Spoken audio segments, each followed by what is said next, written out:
Well, today we're here with Andrew Samuel, and Andrew is one of our volunteers, and I thought it'd be kind of fun for us to just spend a few minutes with you and let you share a little bit about what your volunteer experience has been like.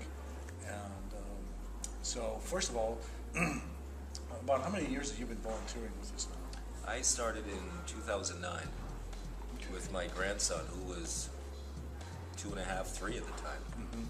And he just loves it. He reminds me, Grandpa, when are we going?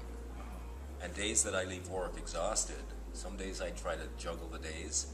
He keeps me honest. Grandpa, we have to go see them. Yeah. So yeah, it's been wonderful taking him up there. And my hope is that this experience is something that lasts his whole lifetime. Right. You know, the giving back. And we do some other volunteer things, and he's very good at it. What was the motivation for you to think about visiting folks? You know, I've had a stressful life full of tragedy and scary stuff.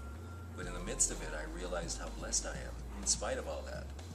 And, you know, just being a person of faith and knowing our commission and seeing the hurt around us in the world, it just weighs on me, and I still feel like I don't do enough. So, how did you find us? Do you remember? Actually, it was an Obama email. It was President Obama talking about serving, and there was a link, and somehow it was about seniors, and I clicked there, and it led me to you. Desert Ministries at the time. Wow. Yeah, that's right. Yeah. It was just happenstance, Wow. or not.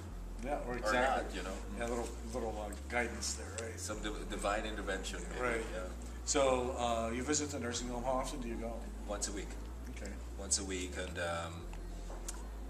you know, it kind of varies because the last time we went was a Sunday, and it was sunny outside. So I parked the car. I had some stuff to read to her. I had some kind of food, and got out of the car planning to run in. Well, she was out front sunning because she likes to come out and feel the sun on her. So we pretty much spent the time in the parking lot. Wow. Adrian ran back and dropped her stuff off, but we visited outside. But she's a peach, and you know, initially when I started, the goal was to visit the residents. We walked back to the last row, the last room on the last row, and it was her. Wow. And we've kind of adopted each other now. You know, I lost my mom in 2000, so she's kind of an honorary mom. And my son, she met him about 4 months ago when he came back from LA. And the first thing she did was look up and say, "Oh my God, he looks like my cousin Chuck from Texas." Thankfully, she likes her cousin Chuck. Yeah. But so whenever we go now, it's, "Hi, Chuck." Yeah. Yeah, she's changed his name. The one real nice event, though, that happened early on was one day I was sitting in there reading to her, and Adrian wandered out of the room, and he was probably 2 years ago. And so I kept reading, and when I got done, I just casually kind of peeked out the hallway. He was across with Althea, 97 years old. They were playing patty cake. Okay. And so whenever we get there now, we'll go, you know, say hello to her, Lily, and 2 seconds later, he runs across the hallway to see the other one. Wow. Because they're friends, and she pulls her drawer out, and she always saves him candy. And one day we went up, and she wasn't there. Her son had taken her out. And Adrian was so disappointed. I said, "It's okay, buddy. We can write her a note." So we got a napkin, and he wrote a note and left it for her.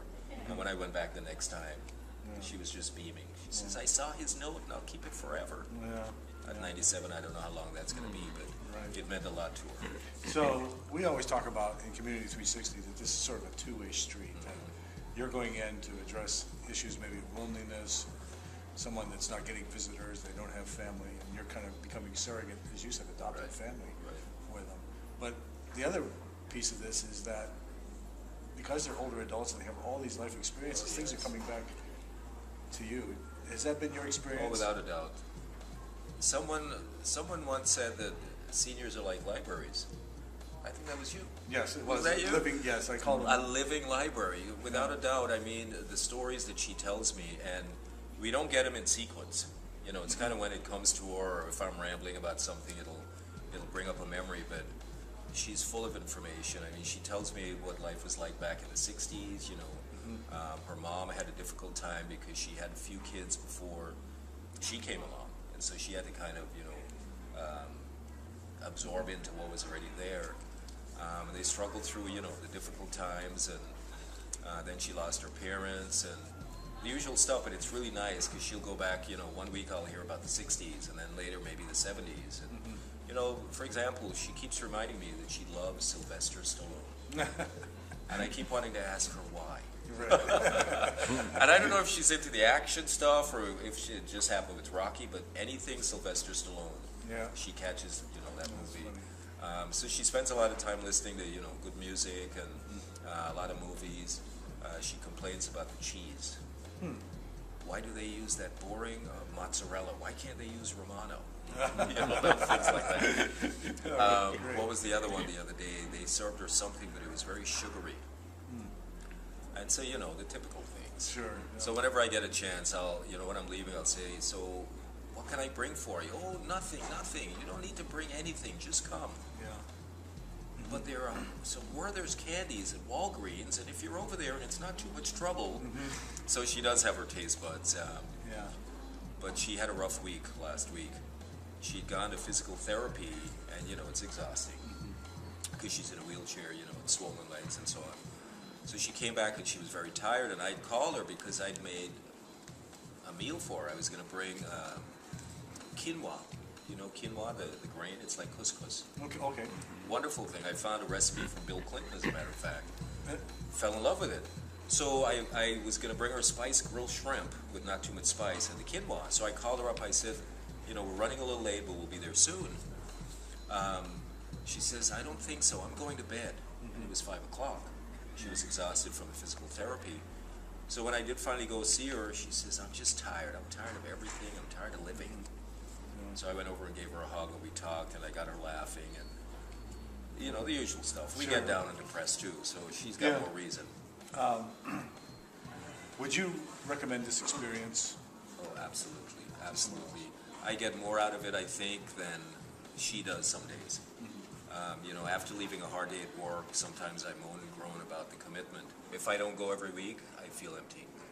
I feel like, you know, I've let her down, I've missed her, and what's funny, if I happen to miss a week and I call her up, Andrew, where have you been? It's been 2 months. I said, no, Lillian, it's been 8 days. Well, it feels like 2 months. And it does for me as well. So I look forward to her visits every week. Yeah, I would definitely recommend it. The rewards, I can't quantify them. Well, listen, thank you.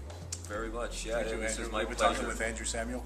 He's a Community 360 volunteer, and we would love to have you join our team.